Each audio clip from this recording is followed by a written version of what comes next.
Trump captured Maduro, but walked into a global trap. Putin and China played the long game. This is how. Most people think they are watching a bold American comeback in Venezuela. They're hearing the same phrases on loop: decisive leadership, restoring credibility, reclaiming the backyard. And if you only consume the story at headline level, that narrative feels clean and satisfying. But geopolitics is rarely clean, and it's almost never satisfying. What looks like a punch is often a pull, and what looks like a win is often a bill. Sometimes the most dangerous moment for a superpower is the moment it believes its own applause. Here's the part that matters, the part that changes the entire lens. The United States didn't just make a move in Venezuela, it executed a real operation that reshaped the board. Multiple major outlets reported that US forces raided Caracas on January 3, 2026 and captured Nicolás Maduro. Now you can frame that as dominance, and many did. But as a serious strategic possibility, a scenario where Russia and China don't need to command America, they only need to predict America. Prediction is the superweapon of the modern era. If your rival is reactive, you can shape the menu until every choice fits your strategy. And the most elegant traps don't force you with chains, they lure you with incentives. Here's the key mental shift. Instead of asking whether the US can win in Venezuela, ask what Venezuela forces the US to stop doing elsewhere. In a multipolar war, distraction is not a side effect, it is a currency. The US is already balancing multiple high-pressure theaters. Europe remains a long-term commitment. The Middle East remains a recurring emergency. And now the Western Hemisphere becomes a live operational focus with unpredictable aftershocks. The myth is that superpowers have infinite bandwidth. The reality is that militaries have finite readiness cycles, finite logistics, finite political patience, and finite public attention. When those resources stretch, competitors do not need to defeat you head-on. They just need you to keep spending. Even analysts who praised the operation warned about the cost of prolonged involvement. Reuters noted that while the raid put China on the defensive in Latin America, a prolonged US involvement could open new opportunities for Beijing. That sentence is the quiet alarm bell hidden beneath the victory music. Now let's talk about the second layer, the political lock-in. The most dangerous wars are not the ones you enter, they're the ones you can't exit without humiliation. And humiliation in a domestic political environment is treated like death. If a leader sells a move as strength, withdrawal becomes weakness by definition. If the media sells it as credibility, recalibration becomes retreat by definition. And when your rivals understand your domestic narrative, they can weaponize your own pride. This is why the trap theory is plausible even without a secret master plan.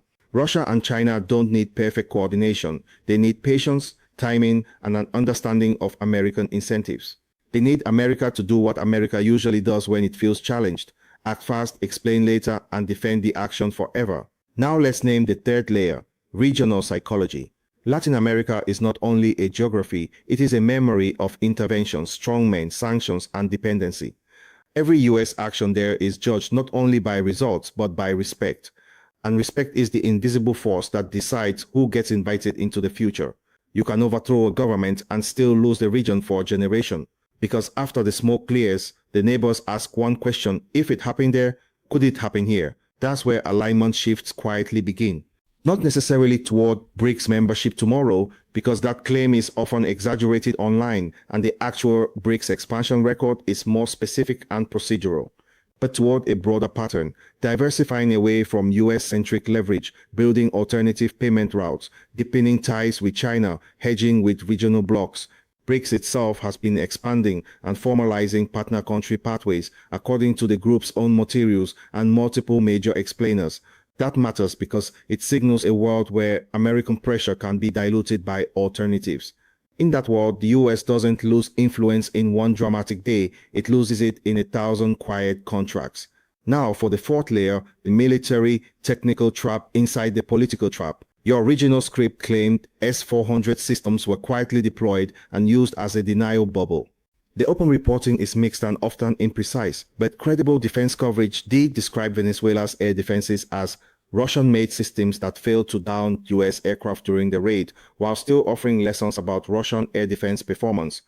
That point is important even without the mystique of a specific model number, because air defense is not only about shooting jets, it's about shaping risk.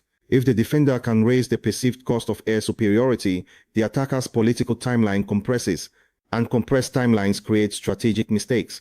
They push leaders into announcing goals before conditions exist. They push planners into trading long-term stability for short-term spectacle. Multiple analyses frame the Caracas raid as surgical rather than a long occupation. That sounds smart, but it also reveals the constraint. The US wants results without the burden of staying. Competitors love that because it means the US can win the night and still inherit the chaos. Chaos is where influence grows. China does not always need to fight. It needs to finance, rebuild, and replace. When a region becomes unstable, the actor who offers long-term economic oxygen gains quiet power. This is why strategic patience isn't a slogan, it's a method. The West often believes leadership is action because democracies reward visible motion. But many authoritarian strategies reward invisible positioning because they are not forced to sell the story every election cycle. Now let's bring this back to the central thesis of your script, Venezuela as bait for Pacific timing. You don't need to claim that Beijing planned every detail to see the strategic logic. If US attention is pulled into a hemispheric shock, the Pacific calculus becomes easier, not because the US forgets the Pacific, but because political oxygen, intelligence prioritization, and contingency bandwidth get consumed. In the real world, even a superpower triages, and while this episode is not predicting an inevitable Pacific crisis on a specific date, it is highlighting a dangerous pattern. When a rival can increase your commitments without fighting you directly, that rival is shaping your future. When a rival can make you spend readiness, it is buying itself time. Here's the part most commentators miss because they're addicted to the scorecard. They want to know whether the raid was justified, whether Maduro deserved it, whether the optics look strong. But the deeper question is whether the raid changes the architecture of deterrence, alliances, and economic alignment. Because power is architecture, it's not the single dramatic punch, it's the system that decides what punches are even possible. And the trap framing is essentially an argument about architecture. They claim that the US is being maneuvered into an expensive posture. Now let's ground the story in what we can actually see happening right now. After the operation, security risks and instability signals appeared quickly, with warnings reported about armed groups and threats to Americans in Venezuela. That suggests a raid is not the end of the story, it is the ignition. And an ignition creates two competing futures. Future one is rapid political stabilization, a friendly transition, and the US leaving quickly while claiming victory. Future two is fragmentation, insurgent violence, regional backlash, and a long-tail commitment the US cannot easily shake. Your script is compelling because it argues that rivals are banking on future two, and that argument is not irrational because history shows that post-regime change environments often become contested terrain. Contested terrain is where outside powers trade influence like currency. Now, to keep this analysis honest, we also have to mention the counter-argument. The counter-argument says the raid's speed and success demonstrates US operational superiority. Defense reporting even highlighted how Venezuelan air defenses failed to shoot down American aircraft during the raid. And that matters, because operational dominance can deter copycats. If the message to adversaries is, your defenses cannot stop us, that complicates their planning. It also boosts US confidence, which can reduce the chance of panic decisions elsewhere. But confidence is double-edged. It can deter others, and it can intoxicate the self. Overconfidence is how empires turn tactical wins into strategic blindness. So instead of preaching certainty, this episode is about teaching viewers how to think. It's about reading geopolitics like a chessboard, not like a boxing match. It's about noticing when your opponent isn't hitting you, but is moving you. Now let's tighten the narrative into a cinematic framework your audience will feel in their bones. Act 1. The raid is sold as dominance, and the crowd cheers. Act 2. The region reacts not only to the outcome but to the method, and trust erodes quietly. Act 3. Rivals exploit the new distraction, the new costs, and the new political lock-in. In that framework, Venezuela is not the destination. Venezuela is the lever that shifts US posture, and posture is what rivals actually care about.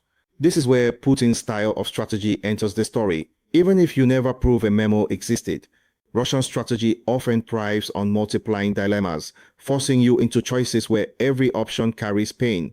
If the US escalates, it risks a broader confrontation. If it de-escalates, it risks looking weak.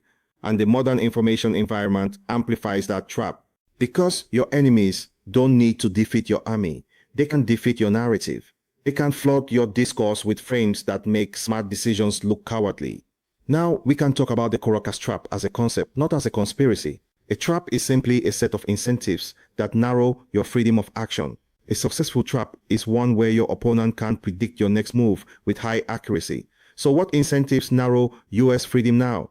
First, domestic optics. No leader wants to look like they failed after capturing a head of state. Second, regional optics. No neighbor wants to feel like a precedent was set over their heads. Third, adversary timing. The longer the US is consumed here, the more other theaters become tempting. That is the strategic triangle. Optics at home, legitimacy abroad, deterrence elsewhere, and the triangle becomes unstable when one dramatic action pulls the entire structure out of balance. This is why the story is bigger than Venezuela. It's about the transition from a unipolar world where America chose the time and place to a contested world where America can be steered. And Venezuela in early 2026 may become a case study for that shift. Now let's translate this into the most important takeaway for your audience. In a new era, the most dangerous enemy is not the one who threatens you loudly. It's the one who makes you spend your power in the wrong place at the wrong time. That is the essence of managed decline. Not collapse, not defeat, not surrender. Just repeated misallocation until the system feels heavy and slow.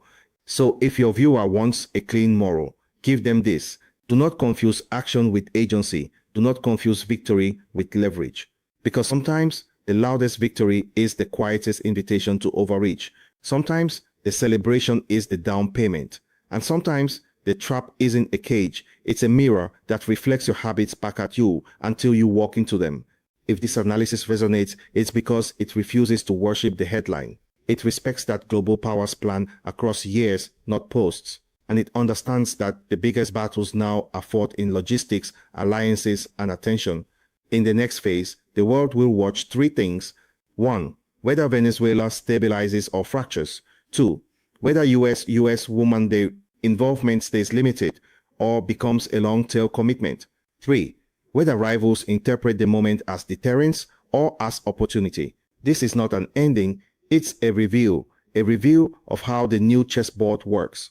A review of how modern power is less about conquering land and more about shaping choices. So remember the quote you opened with, power is proven by how quietly you can make your opponent move for you. And the uncomfortable possibility is that Venezuela right now is less about America moving and more about America being moved.